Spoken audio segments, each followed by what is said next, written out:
Hey guys, this is अंकित और स्वागत है आपका मेरा यूट्यूब चैनल इंग्लिश विद अंकित में। तो दोस्तों, आज हम लोग चर्चा करने वाले हैं एक बहुत ही इंपॉर्टेंट और लेटेस्ट एसे जिसका नाम है कोविड-19 या कोरोना वायरस। दोस्तों, हाल फिलहाल में होने वाले किसी भी प्रकार का डिस्क्रिप्टिव एग्जाम जो लिखने वाला होता है, तो डिस्क्रिप्टिव एग्जाम में जिसमें एसे होता है उसमें आप इस एसे को एक्सपेक्ट कर सकते हैं कि ये आ सकता है, क्योंकि ये बहुत ही ट्रेंड में है।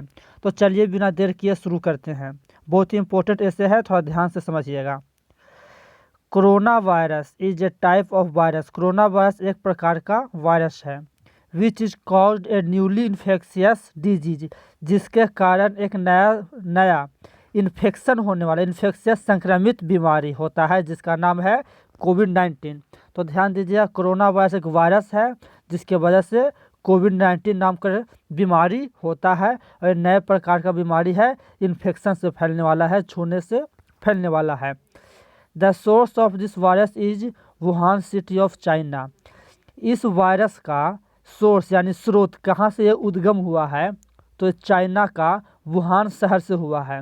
इट इज स्टिल मिस्ट्री, यह अभी तक रहस्य है कि what the main source of this virus is, कि इस वायरस का मुख्य स्रोत क्या है, आखिर यह कैसे आया है। या हो सकता है कि वैज्ञानिकों द्वारा किसी रिसर्च हो रहा था, वहाँ से कुछ लीक होने से लैब से हुआ है, या फिर बैट पैलस पेंगोलिन यानी कि बैट यानी कि चमगादड़ के मांस और उसके बाद पेंगोलिन के मांस से फैला है। ये अभी तक ये रहस्य है कि लैब से आया है या बैट पैलस पेंगोलिन से आया है। बट लेकिन जो भी हो, जहाँ से भी हो, अभी तक ये निश्चित नहीं हुआ है, लेकिन जो भी हो, WHO had sent a team to investigating this.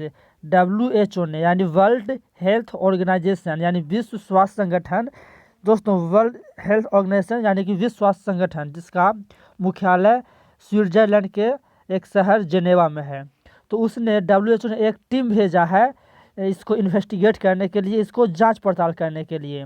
There is no treatment available so far. अभी तक इस बीमारी का कोई भी ट्रीटमेंट, कोई भी इलाज अवेलेबल नहीं है, लेकिन जो भी हो, but there are many vaccine, बहुत सारे टीके अवेलेबल हैं इस दुनिया में, जैसे कि फाइजर, कोवैक्सीन एट्सेट्रा इत्यादि।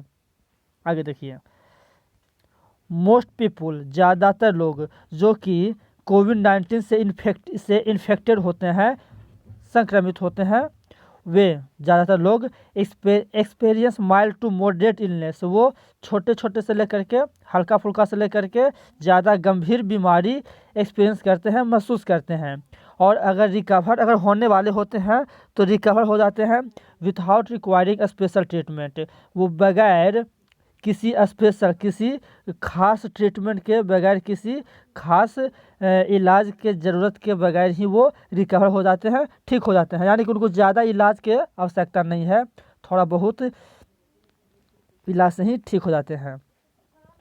ये होता ज़्यादा किनको है, तो देखिए, ओल्डर पीपुल यानी कि बुजुर्ग लोग, और जो बीमारी से ग्रसित हैं, जैसे कि जिनको डायबिटीज़ हो गया है, कैंसर है, लंग्स है, फेफड़े का बीमारी है, उस तरह के पेशेंट, उस तरह के मरीज लोग are most likely to develop serious illness. उनको ये बीमारी सीरियस हो जाता है, यानी कि वो उनके शरीर में गंभीर हो जाता है ये बीमारी। ठीक है।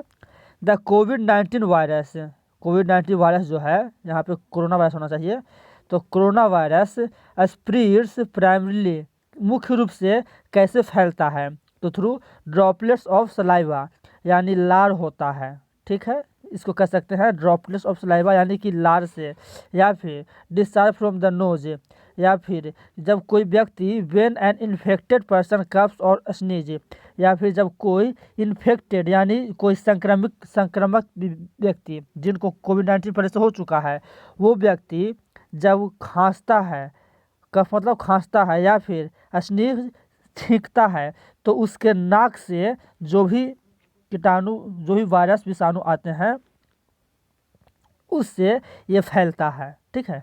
This virus comes to know in December 2019। यह वायरस जानकारी में कब आया था, तो दिसंबर 2019 में जानकारी में आया था, इसीलिए इसका नाम पड़ा है क्या, कोविड-19। आगे देखिए, the best way to prevent and slow down it, इस बीमारी से बचने का या फिर इस बीमारी को कम करने का द बेस्ट वे क्या है, सबसे अच्छा तरीका क्या है, is to be well informed about the कोविड-19 के बारे में पूरी जानकारी रखिए, यही सबसे अच्छा तरीका है।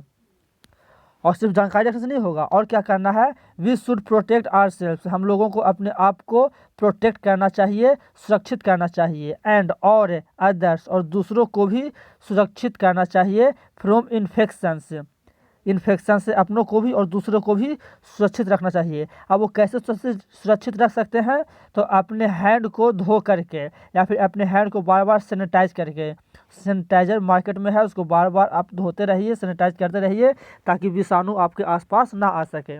और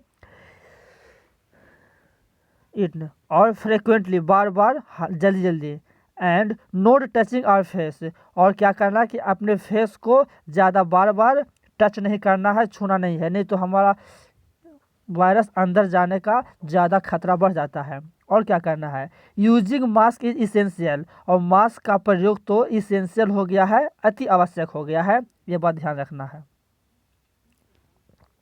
एट दिस टाइम, इस समय, there are many vaccine available but the first is Sputnik 5 virus. या अभी इस समय बहुत सारे वैक्सीन अवेलेबल हैं दुनिया में, लेकिन सबसे पहला वैक्सीन कौन है, तो स्पुतनिक 5 नाम का एक वैक्सीन है जो रसिया ने डेवलप किया था। लेकिन क्या हुआ था, इसमें थोड़ा छूट गया, आप ध्यान दीजिएगा, but WHO did not give approval it, उसको स्पुतनिक 5 को WHO वर्ल्ड हेल्थ ऑर्गेनाइजेशन उसको अप्रूवल नहीं दिया था, सहमति नहीं दिया था। चलिए बात की बात है।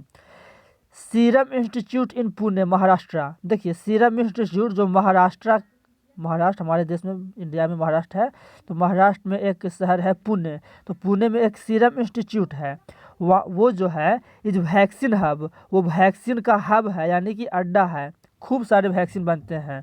And many countries are getting made from here, और यहाँ से बहुत सारे देश, सीरम इंस्टीट्यूट से बहुत सारे देश वैक्सीन बनवा रहे हैं। इन इंडिया, भारत में vaccine has been using, vaccine का प्रयोग शुरू हो गया है, कब से, 16 जनवरी 2021 से। लेकिन फर्स्ट प्रायोरिटी किसको है, पहला प्राथमिकता किसको है, तो पहला प्राथमिकता वैक्सीन का है फॉर हेल्थ वर्कर, वो व्यक्ति जो हेल्थ वर्कर हैं, जैसे डॉक्टर्स हो गए, नर्स हो गए, वो सब हेल्थ वर्कर हैं। और कोरोना वॉरियर्स, वो व्यक्ति जो फील्ड में काम कर रहे हैं, कोरोना योद्धा, ठीक है, जैसे पुलिस लोग हो गए वो लोग, और ओल्ड एज पीपुल, और बुजुर्ग लोग, ये लोग फर्स्ट प्रायोरिटी में आते हैं, यानी कि पहले उन्हीं लोगों को वैक्सीन मिलेगा। हम लोग के पास अभी आने में, आम आदमी के पास आने में बहुत ही टाइम लगेगा, it takes time to reach the common people, आम आदमी के पास आने में समय लगेगा।